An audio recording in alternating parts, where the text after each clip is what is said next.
ನಮಸ್ಕಾರ, ನಾನು Guru. Welcome to my YouTube channel. ಈ ಚಾನಲ್ನ ಮುಖಾಂತರ ಸ್ಟಾಕ್ ಮಾರ್ಕೆಟ್ನ ರೆಗ್ಯುಲರ್ ಅಪ್ಡೇಟ್ ನಿಮಗೆ ಕೊಡ್ತಾ ಇರ್ತೀನಿ. ಹಾಗೂ ಸ್ಟಾಕ್ ಮಾರ್ಕೆಟ್ನ ಬಗ್ಗೆ ನಾನೇನು ತಿಳ್ಕೊಂಡಿದ್ದೀನಿ, ಸ್ಟಾಕ್ ಮಾರ್ಕೆಟ್ ಬಗ್ಗೆ ಈ ಇಷ್ಟು ವರ್ಷಗಳಲ್ಲಿ, ಸೊ ನನ್ನ ಒಂದು ಎಕ್ಸ್ಪೀರಿಯನ್ಸ್ನ ನಿಮ್ಮ ಮುಂದೆ ಶೇರ್ ಮಾಡ್ತೀನಿ. So please do subscribe my channel and keep watching. So ಇವತ್ತಿನ ನಾನು ಟಾಪಿಕ್ ತೊಗೊಂಡಿರೋದು ಬಂದುಬಿಟ್ಟು ಫಿನಾನ್ಷಿಯಲ್ ಫ್ರೀಡಮ್ ಬಗ್ಗೆ. ಸೊ ಫಿನಾನ್ಷಿಯಲ್ ಫ್ರೀಡಮ್ ಅಂದ್ರೇನು, ಹಾಗೂ ಸ್ಟಾಕ್ ಮಾರ್ಕೆಟ್ನ ಯಾರು ಕಲಿಬೋದು. ಸೊ ಈ ಎರಡು ಟಾಪಿಕ್ ಬಗ್ಗೆ ಇವತ್ತಿನ ಸಹ ನಾವು ಡಿಸ್ಕಷನ್ ಮಾಡೋಣ. ಸೊ ಬನ್ನಿ. ಸೊ ಇತ್ತೀಚಿನ ದಿನಗಳಲ್ಲಿ ನಾವು ಫಿನಾನ್ಷಿಯಲ್ ಫ್ರೀಡಮ್ ಅಂತ ತುಂಬ ಜಾಸ್ತಿ ಕೇಳ್ತೀವಿ. ಸೊ ಹಾಗಂದರೆ ಫಿನಾನ್ಷಿಯಲ್ ಫ್ರೀಡಮ್ ಅಂದರೆ ಏನು? ಸೊ ಇದು ಜಾಸ್ತಿ ಕೇಳಿಬರುವಂಥ ಪದ. ಅದು ತುಂಬ ಈಗ ಫ್ಯಾಷನೇಟ್ ವರ್ಡ್ ಆಗಿಬಿಟ್ಟಿದೆ. ಫಿನಾನ್ಷಿಯಲ್ ಫ್ರೀಡಮ್ ಅಂದರೆ ಒಂದು ಫ್ಯಾಷನೇಟ್ ವರ್ಡ್ ಆಗಿಬಿಟ್ಟಿದೆ. ಅದು ಇತ್ತೀಚಿನ ದಿನಗಳಲ್ಲಿ ಪ್ರಾಬ್ಲಮ್ ಏನು ಅಂತಂದರೆ, ಅದು direct it's connected to stock market. So financial freedom ಅಂದ ತಕ್ಷಣ ಸ್ಟಾಕ್ ಮಾರ್ಕೆಟ್ ಒಂದು ದುಡ್ಡು ಮಾಡುವಂತಹ ಒಂದು ಮಷಿನ್ ಥರ ಕಂಡುಬಿಡುತ್ತೆ. ಅದು ಫಿನಾನ್ಷಿಯಲ್ ಫ್ರೀಡಮ್ಗೆ ತುಂಬ ಹತ್ತಿರ ಆಗಿರೋವಂಥದ್ದು. ಸೊ ಅದನ್ನು ಆ ಥರ ಪೋರ್ಟ್ರೇಟ್ಸ್ ಥರ ಮಾಡಿಬಿಟ್ಟಿದ್ದಾರೆ.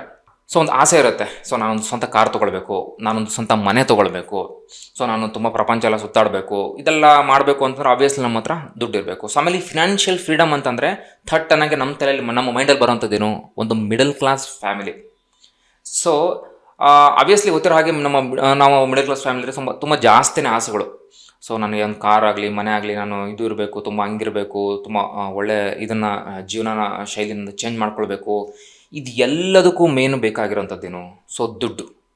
ಸೊ ಈ ದುಡ್ಡನ್ನ ಗಳಿಸೋದಕ್ಕೆ ಸುಮಾರು ಒಳ್ಳೊಳ್ಳೆ ದಾರಿಗಳು ಸಹ ಇದ್ದಾವೆ. ಸೊ ಅದು ಬಿಸ್ನೆಸ್ ಆಗಿರ್ಬೋದು, ಬೇರೆ ಬೇರೆ ಬಿಸ್ನೆಸ್ಗಳನ್ನ ಚೂಸ್ ಮಾಡಿಕೊಂಡು ಕೆಲಸ ಮಾಡೋದಾಗಿರ್ಬೋದು, ಅಥವಾ ಸ್ಟಾಕ್ ಮಾರ್ಕೆಟ್ ಆಗಿರ್ಬೋದು.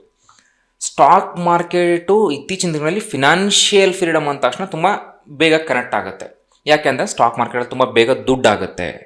ಸೊ ಹಾಗಿದ್ರೆ ನಾವು ಅರ್ಥ ಮಾಡ್ಕೊಂಡು ಫಿನಾನ್ಷಿಯಲ್ ಫ್ರೀಡಮ್ ಅಂದರೆ ಏನು ಅಂತಂದೇಳಿ, ಸೊ ಸ್ಟಾಕ್ ಮಾರ್ಕೆಟ್ ಅಂದರೆ ಏನು, ಇದನ್ನೆಲ್ಲ ನಾನು ಮುಂದಿನ ವಿಡಿಯೋಗಳಲ್ಲಿ ಇದೆಲ್ಲ ನಾನು ತರ್ತಾ ಹೋಗ್ತೀನಿ. So basics of stock market ಅಂತ ಒಂದು ಸಿರೀಸೇ ನಾನು ಮಾಡ್ತಾ ಇದ್ದೀನಿ. ಸೊ ಅದರಲ್ಲಿ ನಿಮಗೆ A to Z stock market ಹೇಗೆಲ್ಲ ಬಂತು, ಹೇಗೆಲ್ಲ ಕ್ರಿಯೇಟ್ ಆಯಿತು ಅನ್ನೋದು ಪ್ರತಿಯೊಂದು ನಿಮ್ಗೆ ಅದರಲ್ಲಿ ಹೇಳ್ತಾ ಹೋಗ್ತೀನಿ. ಸ್ಟಾಕ್ ಮಾರ್ಕೆಟ್ನ ಯಾರು ಕಲಿಬೋದು? ಸೊ ನೆನ್ಪಿಟ್ಕೊಳ್ಳಿ, ಸ್ಟಾಕ್ ಮಾರ್ಕೆಟ್ ಎಲ್ಲರೂ ಕಲಿಬೋದು. ಬಟ್ ಏನು ಅಂತಂದರೆ, ಸ್ಟಾಕ್ ಮಾರ್ಕೆಟ್ ಕಲಿಯೋದಕ್ಕೆ ಅಟ್ಲೀಸ್ಟ್ ಅವರಿಗೆ ಒಂದು ಸ್ಮಾರ್ಟ್ಫೋನ್ ಬಳಸೋದಕ್ಕೆ ಬರಬೇಕು. ಆಮೇಲೆ ಇಂಗ್ಲೀಷ್ ಪದಗಳು ಓದೋದಕ್ಕೆ ಬರಬೇಕು, ತುಂಬ ಮುಖ್ಯವಾದದ್ದು. ಸೊ ಯಾಕಂತಂದರೆ ಈಗ ಎಕ್ಸ್ಚೇಂಜಿಗೆ ನಾವು ಏನಾದರೂ ಒಂದು ಅಪ್ಲಿಕೇಶನ್ ಡೌನ್ಲೋಡ್ ಮಾಡ್ಕೊಂಡ್ವಿ, ಅದರ ಒಂದು ಬ್ರೋಕರ್ ಅಪ್ಲಿಕೇಶನ್ ತೊಗೊಂಡ್ವಿ ಅಂತಂದ್ರೆ ಅದು ಆಬ್ವಿಯಸ್ಲಿ ಎಲ್ಲ ಇಂಗ್ಲೀಷಲ್ಲೇ ಇರುತ್ತೆ. ಸೊ ಹಾಗಾಗಿ ನಿಮಗೆ ಇಂಗ್ಲೀಷ್ನ ಸ್ವಲ್ಪ ಒಂದು ಜ್ಞಾನ ಇರಲೇಬೇಕು. ಅದನ್ನು ಬೇರೆ ಏನೋ ಆಪ್ಷನ್ ಇಲ್ಲ, ಏನು ಮಾಡೋದಕ್ಕಾಗಲ್ಲ. ಕಲಿಸೋದನ್ನು ನಾವು ಕನ್ನಡದಲ್ಲಿ ಹೇಳ್ಬೋದು, ಬಟ್ ಅಟ್ಲೀಸ್ಟ್ ಅಲ್ಲಿ ಓದೋದಕ್ಕೆ ಇಂಗ್ಲೀಷಲ್ಲಿ ಬರಲೇಬೇಕು. ಸೊ ಅದು ಒಂದು ಮೇನ್ ಥಿಂಗ್. ಸೊ ಇದನ್ನು ಯಾರು ಕಲಿಬೋದು, ಇದಕ್ಕೊಂದು ಎಜುಕೇಷನ್ ಕ್ವಾಲಿಫಿಕೇಷನ್ ಬೇಕಾ ಅನ್ನೋದಂತ ನೋಡೋದಾದರೆ, ಸೊ ಒಂದು ಅರ್ಥ ಮಾಡ್ಕೊಳ್ಳಿ, ಸ್ಟಾಕ್ ಮಾರ್ಕೆಟ್ನ ಕಲಿಯೋದಕ್ಕೆ ಹಾಗೂ ಸ್ಟಾಕ್ ಮಾರ್ಕೆಟ್ನ ಕಲಿಸೋದಕ್ಕೆ, ಅಂದರೆ ಆ ನಾಲೆಡ್ನ ಶೇರ್ ಮಾಡೋದಕ್ಕೆ ಯಾವುದೇ ರೀತಿಯ ಎಜುಕೇಷನ್ ಕ್ವಾಲಿಫಿಕೇಷನ್ ಇಲ್ಲಿ ಬೇಕಾಗಿಲ್ಲ. ಸೊ ನಿಮ್ಗೆ ಯಾರಾದರೂ ಬಂದುಬಿಟ್ಟು ನಾನು ಅಷ್ಟು ಓದ್ಬಿಟ್ಟಿದ್ದೀನಿ, ನಾನು ಸಿಕ್ಕಾಬಟ್ಟೆ ಡಿಗ್ರಿಗಳನ್ನು ಓದ್ಬಿಟ್ಟಿದ್ದೀನಿ, ನಾನು ಸಿಕ್ಕಾಬಟ್ಟೆ ಇದನ್ನು ಮಾಡಿಬಿಟ್ಟಿದ್ದೀನಿ ಅಂತಂದೇಳಿ ಏನಾದರೂ ನಿಮಗೆ ಅವ್ರು ತುಂಬ ಕಲ್ತುಬಿಟ್ಟಿದ್ದಾರೆ ಅಂತಂದರೆ ಅದು ಆ ಥರ ಅಲ್ಲ. ಅಥವಾ ಅವ್ನು ಏನೂ ಕಲ್ತಿಲ್ಲಪ್ಪ, ಅವ್ನು ಸ್ಟಾಕ್ ಮಾರ್ಕೆಟ್ ಕಲಿಯೋಕ್ಕೆ ಬರಲ್ಲ ಅಂತಲೂ ಅಲ್ಲ. ಸೊ ಇದಕ್ಕೆ ಒಂದು ಸಾಮಾನ್ಯ ಜ್ಞಾನ ಬೇಕು, ಅಂದರೆ ಒಂದು ಮಿನಿಮಮ್ ಕ್ವಾಲಿಫಿಕೇಷನ್ ಆದರೂ ಬೇಕಾಗುತ್ತೆ. ಸೊ ಅದು ನೆನ್ಪಿಟ್ಕೊಳ್ಳಿ. ಸೊ ಮೊದಲನೇದು ಬಂದುಬಿಟ್ಟು ನಿಮಗೆ ಸ್ಮಾರ್ಟ್ಫೋನ್ ಅಟ್ಲೀಸ್ಟ್ ಅದನ್ನು ಹೇಗೆ ಆಪ್ರೇಟ್ ಮಾಡೋದಕ್ಕೆ ಬರುತ್ತೆ ಅನ್ನೋದು ತುಂಬ ಇಂಪಾರ್ಟೆಂಟು. ಆಮೇಲೆ ಇಂಗ್ಲೀಷ್ ಪದಗಳನ್ನು ಓದೋದಕ್ಕೆ ಬರಲೇಬೇಕು, ಇದು ಮಸ್ಟ್ ಆ್ಯಂಡ್ ಶುಡ್. ಓಕೆ, ಯಾರೆಲ್ಲ ಕಲಿಬೋದು ಅನ್ನೋದು ನಾವು ನೋಡೋದಾದರೆ ಎಲ್ಲರೂ ಕಲಿಬೋದು ಅಂತ ನಿಮ್ಗೆ ಹೇಳಿದೆ. ಎಜುಕೇಷನ್ ಕ್ವಾಲಿಫಿಕೇಷನ್ ಬೇಡ ಅಂತ ಹೇಳಿದೆ. ಬಟ್ ಇದನ್ನು ಎಲ್ಲರೂ ಕಲಿಲೇಬೇಕು ಅನ್ನೋದು ಮೇನ್ ಟಾಪಿಕ್. ಎಲ್ಲರೂ ಕಲಿಲೇಬೇಕು. ಆ ಫಿನಾನ್ಷಿಯಲ್ ಫ್ರೀಡಮ್ ಅಂತ ಬಂದ ತಕ್ಷಣ ಸ್ಟಾಕ್ ಮಾರ್ಕೆಟು ದುಡ್ಡು ಮಾಡೋದಕ್ಕೆ ಇದು ಒಂದು ಜಾಗ ಇದೆ ಅಂತ ನೋಡೋದಾದರೆ, ಸೊ ಹಂಗಂತೇಳಿ ಇದನ್ನು ಎಲ್ಲರೂ ಕಲಿಬೇಕಾ? ಸೊ ಇಲ್ಲಿ ನಾವು ತಪ್ಪನ್ನ ಮಾಡ್ತೀವಿ. ಎಲ್ಲರೂ ಕಲಿಬೇಕು. ಈಗ ನೋಡಿ, ಈ ಸ್ಟಾಕ್ ಮಾರ್ಕೆಟ್ ಫೀಲ್ಡ್ ಯಾವ ಥರ ಅಂತಂದರೆ, ಇಲ್ಲಿ ಜಾಸ್ತಿ ಗಳಿಸೋದಕ್ಕಿಂತ ಕಳ್ಕೊಳ್ಳೋರು ತುಂಬ ಜಾಸ್ತಿ. ಸೊ ನೀವು ನಾರ್ಮಲಾಗಿ ಕೇಳಿರ್ತೀರ, ಸೊ ಇಲ್ಲಿ 90% ಟ್ರೇಡರ್ಸು ಲೂಸ್ ಮಾಡ್ಕೊಳ್ತಾರೆ, 10% ಟ್ರೇಡರ್ ಮಾತ್ರ ಪ್ರಾಫಿಟ್ ಮಾಡ್ತಾರೆ. ಸೊ 10%ಅಲ್ಲಿ ನೀವು ಬರಬೇಕಂದ್ರೆ ಹಿಂಗೆ ಮಾಡಬೇಕು, ಹಿಂಗೆಲ್ಲ ನೀವು ಸುಮಾರು ಇದರಲ್ಲಿ ನೀವೆಲ್ಲ ಕೇಳಿರ್ತೀರ. ಬಟ್ ಒಂದು ಅರ್ಥ ಮಾಡ್ಕೊಳ್ಳಿ, ಈಗ ನೀವು ಎಷ್ಟು ಫ್ರೀ ಇದ್ದೀರಾ, ನಿಮ್ಮ ಟೈಮ್ ಎಷ್ಟು ನೀವು ಸ್ಟಾಕ್ ಮಾರ್ಕೆಟಿಗೆ ಕೊಡೋಕ್ಕೆ ಸಾಧ್ಯ ಅನ್ನೋದನ್ನು ನೀವು ಅರ್ಥ ಮಾಡ್ಕೊಳ್ಬೇಕು. ಕಲಿಯೋದು ಯಾರಾದರೂ ಕಲಿಬೋದು, ಬಟ್ ನೀವು ಎಷ್ಟು ಟೈಮ್ನ ಅದಕ್ಕೆ ಕೊಡ್ತೀರಾ? ಸೊ ನೀವು 2 ತಿಂಗಳಲ್ಲಿ ಕಲ್ತ್ಬಿಡ್ತೀರಾ, 5 ತಿಂಗಳಲ್ಲಿ ಕಲ್ತ್ಬಿಡ್ತೀರಾ, 1 ವರ್ಷದಲ್ಲಿ ಕಲ್ತ್ಬಿಡ್ತೀರಾ? ಸೊ ಇದು ಅಷ್ಟು ಸುಲಭನೂ ಅಲ್ಲ. ಸೊ ನಾನು ಹೇಳೋದೇನಂದರೆ, ನೀವು ಡೈರೆಕ್ಟಾಗಿ ಸ್ಟಾಕ್ ಮಾರ್ಕೆಟ್ಗೆ ಬರಬೇಕಂತ ಏನಿಲ್ಲ. ಬಟ್ ನೀವೇನಾದರೂ ಬೇರೆ ಬಿಸ್ನೆಸ್ ಮಾಡ್ತೀರಾ, ಬೇರೆ ಬಿಸ್ನೆಸ್ನಲ್ಲಿ ಇನ್ವೆಸ್ಟ್ ಮಾಡಿಕೊಂಡು ಅಲ್ಲೂ ನೀವು ಮಾಡ್ಬೋದು. ಸೊ ಎಲ್ಲರೂ ಸ್ಟಾಕ್ ಮಾರ್ಕೆಟಿಗೆ ಬಂದುಬಿಟ್ಟು ಇಲ್ಲೇ ದುಡ್ಡು ಮಾಡ್ಬೇಕಂತೇನಿಲ್ಲ. ಯಾಕಂದರೆ ನಿಮ್ಗೆ ಇಲ್ಲಿ ಗೊತ್ತು ಆಬ್ವಿಯಸ್ಲಿ ಇಲ್ಲಿ 90% ಜನ ಲೂಸ್ ಮಾಡ್ಕೊಳ್ತಾರೆ, 10% ಗಳಿಸ್ತಾರೆ ಅಂತ ಅಂದಮೇಲೆ ಸೊ ಇಲ್ಲಿ ನನಗೆ ಅನ್ಸೋದು ನನ್ನ ಪರ್ಸನಲ್ ಒಪಿನಿಯನ್ ಅಂತಂದರೆ ನೀವು ಬೇರೆ ಏನಾದರೂ ಬಿಸ್ನೆಸ್ಗಳನ್ನ ಮಾಡ್ತಾ ಇದ್ದೀರಾ, ಬೇರೆ ಬಿಸ್ನೆಸ್ಗಳ ಬಗ್ಗೆ ನಿಮ್ಗೆ ಗೊತ್ತಾ.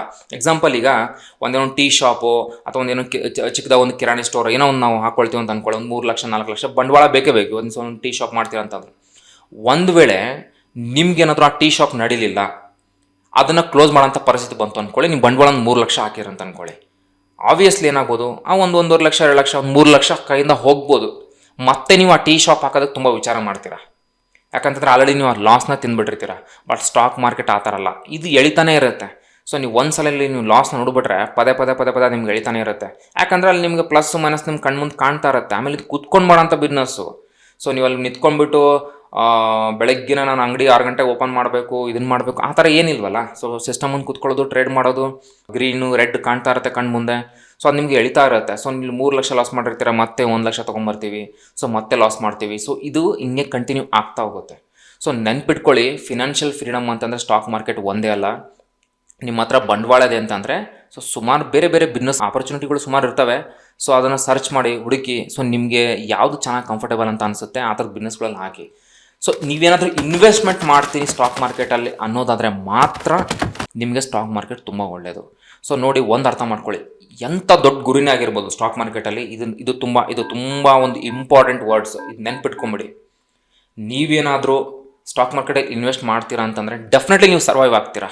ಸೊ ನನಗೆ ವರ್ಷಕ್ಕೆ ಒಂದು 10% ಬೇಕು, 5% ಬೇಕು, FDಗಿಂತ ಜಾಸ್ತಿ ಬೇಕು, ಅದೆಲ್ಲ ನಿಮ್ಗೆ ಸಿಗುತ್ತೆ ಸ್ಟಾಕ್ ಮಾರ್ಕೆಟಲ್ಲಿ. ನೀವೇಂದ್ರೆ ಟ್ರೇಡರ್ ಆಗಬೇಕು ಅಂತ ಬಂದರೆ ಇಟ್ ಟೇಕ್ಸ್ ಟೈಮ್. ನಿಮ್ಮ ಒಂದು ಡೆಡಿಕೇಶನು ತುಂಬ ಇಂಪಾರ್ಟೆಂಟ್ ಆಗುತ್ತೆ, ಅದು ಸುಲಭ ಅಲ್ಲ.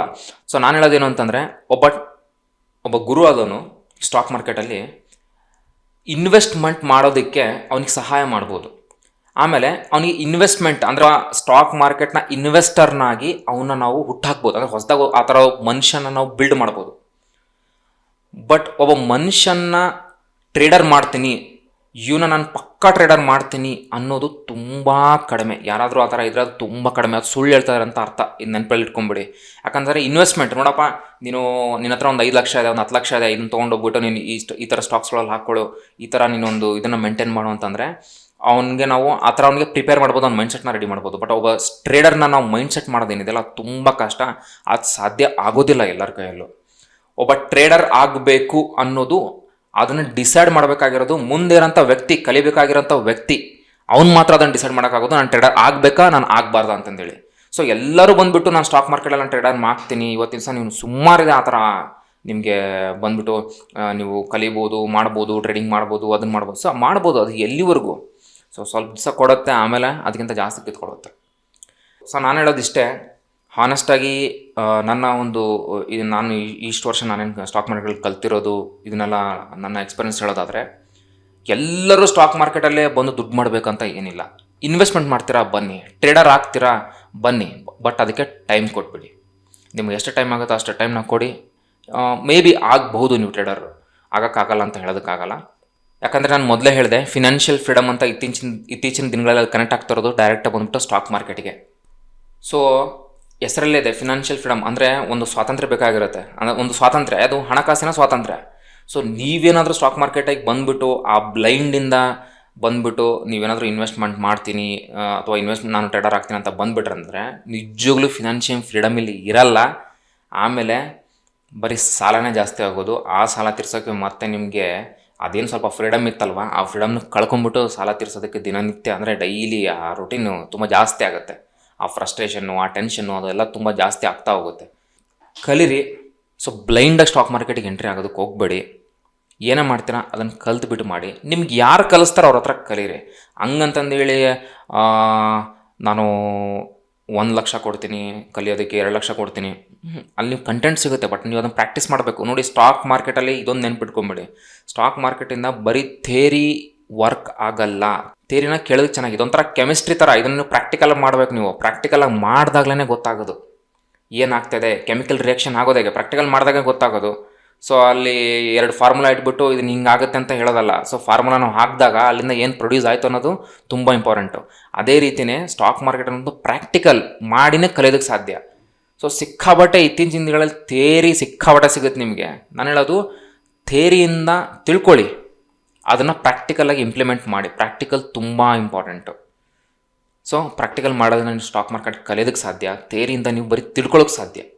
ತಿಳ್ಕೊಳ್ಳೋದಕ್ಕೂ ಕಲಿಯೋದಕ್ಕೂ ತುಂಬ ವ್ಯತ್ಯಾಸ ಇದೆ. Okay, so stock market may be ನಿಮ್ಗೆ ಒಲಿಬಹುದು, ಅದು ನಿಮಗೆ ಟ್ರೇಡರ್ ಆಗಿ ನಿಮ್ಗೆ ಅದು ಒಲಿಲಿಲ್ಲ ಅಂತಂದ್ರೂ ಸಹಿತ ನಿಮಗೆ ಅದು ಒಬ್ಬ ಇನ್ವೆಸ್ಟರ್ ಆಗಿ ಒಲಿಬೋದು. ಒಬ್ಬ ಇನ್ವೆಸ್ಟರ್ ನೀವು ಆಗ್ಬೋದು. ಒಬ್ಬ ಟ್ರೇಡರ್ಗಿಂತ ಒಬ್ಬ ಇನ್ವೆಸ್ಟರ್, ತುಂಬ ಒಳ್ಳೆ ಇನ್ವೆಸ್ಟರ್ ಸಹಿತ ನೀವು ಆಗ್ಬೋದು. ಸೊ ಸ್ನೇಹಿತರೆ, ಇದಾಗಿತ್ತು ನನ್ನ ಒಂದು ಫಿನಾನ್ಷಿಯಲ್ ಫ್ರೀಡಮ್. ಅಂದರೆ ಫಿನಾನ್ಷಿಯಲ್ ಫ್ರೀಡಮ್ ಅಂದರೆ ಇವತ್ತಿನ ಸಹ ಯಾವ ಥರದ್ದು ಕನೆಕ್ಟ್ ಆಗ್ತಿದೆ ಅಂತಂದೇಳಿ. ಸೊ ನಾನು ಮುಂದಿನ ದಿವಸದಲ್ಲಿ ನಾನು ಅಂದ್ಕೊಂಡಿರೋದು ಒಂದು ಬಿಗಿನರ್ ಗೈಡ್ ಮಾಡಬೇಕಂತ ಅಂದ್ಕೊಂಡಿದ್ದೀನಿ. ಸೊ ನಾನು ಸ್ಟಾರ್ಟಿಂಗ್ ವಿಡಿಯೋದಲ್ಲಿ ಹೇಳಿದಾಗೆ ಸ್ಟಾಕ್ ಮಾರ್ಕೆಟ್ ಹೇಗೆ ಉಟ್ಕೊಳ್ತು, ಹೇಗೆ ಬಂತು, ಸೊ ಇದು ಯಾವ ರೀತಿ ಹೋಗ್ತಾ ಇದೆ, ಸೊ ಇದು ಎಷ್ಟೆಲ್ಲ ಕಾಂಪ್ಲಿಕೇಶನ್ ಆಗಿದೆ, ಸೊ ಪ್ರತಿಯೊಂದು ತಿಳ್ಕೊಳ್ತಾ ಹೋಗೋಣ. ಸೊ ಫ್ರೀಯಾಗೇ ಇರುತ್ತೆ. ಸೊ ಇಲ್ಲಿ ಯಾವುದೇ ರೀತಿ ಚಾರ್ಜಸ್ಸು ಅದು ಯಾವುದೂ ಇರಲ್ಲ. ಸೊ ಫ್ರೀಯಾಗಿ ಸ್ಟಾಕ್ ಮಾರ್ಕೆಟ್ನ ನೀವು ನನ್ನ ಯೂಟ್ಯೂಬ್ ಚಾನಲ್ ಮುಖಾಂತರ ಕಲಿಬೋದು. ಹಾಗಂತೇಳಿ ನೀವು ಕಲಿತ ತಕ್ಷಣ ಇದನ್ನೆಲ್ಲ ನೋಡಿದ ತಕ್ಷಣ ಸೊ ಡೆಫಿನೆಟಾಗಿ ನೀವು ಒಂದು ಟ್ರೇಡರ್ ಆಗ್ತೀನಿ ಅಥವಾ ನಾನು ಇನ್ವೆಸ್ಟರ್ ಆಗ್ತೀನಿ ಅಂತ ಏನಲ್ಲ. ಬಟ್ ಒಂದು ನಾಲೆಡ್ಜ್ ನಿಮಗೆ ಬೇಕು. ಸೊ ಇಲ್ಲಿಂದ ಇದು ಎಲ್ಲರಿಗೂ ಈ ನಾಲೆಜ್ ಬೇಕಂತೇನಿಲ್ಲ, ಬಟ್ ತಿಳ್ಕೊಳ್ಳೋದು ತುಂಬ ಇಂಪಾರ್ಟೆಂಟ್ ಇತ್ತೀಚಿನ ದಿವಸದಲ್ಲಿ. ಇದು ಒಂದು ಕಡೆಯಿಂದ ಇದೇ ಇಂಪಾರ್ಟೆಂಟ್ ಏನಲ್ಲ, ಬಟ್ ಏನು ಅಂತಂದರೆ ಅದ್ರ ಬಗ್ಗೆ ಜ್ಞಾನ ಇರೋದು ತುಂಬ ಇಂಪಾರ್ಟೆಂಟು. ಓಕೆ, ಸೊ ನಾನು ಸಿಗ್ತೀನಿ ನಿಮಗೆ ಮುಂದಿನ ವಿಡಿಯೋದಲ್ಲಿ. ಸೊ ನಮಸ್ಕಾರ.